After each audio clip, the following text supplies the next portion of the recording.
May, August, OPEX action lasted 4 to 5 days. Do you think that's a standard pattern? So if there's high OI, so a lot of the OI in November got burned off. I should probably explain this to people. I was gonna write a little bit about it, but it's easier to do it here.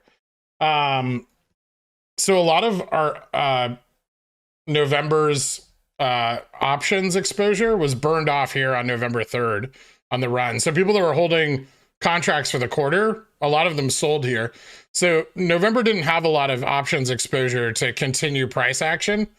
But what you see in August is that the realization of all this gamma exposure, as most of the calls for August were being held in September's quad witching, which I believe was on the 17th, if I'm not mistaken.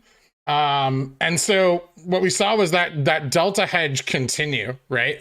And that's something that we hadn't, like, had people continued to hold instead of selling out of those contracts, we might have actually realized higher price points in August.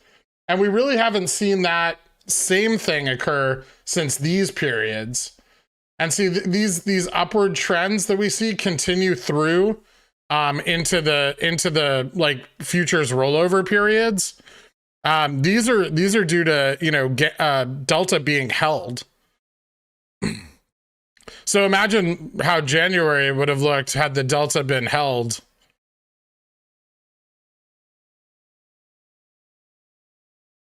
Out to Feb, right? And this is kind of something that I was trying to point out with my DD originally. Is we can see the evidence of what happens when delta is held by analyzing the open interest on the options chain during these runs. And we also, you know, are able to determine the effects of when it's sold off, right?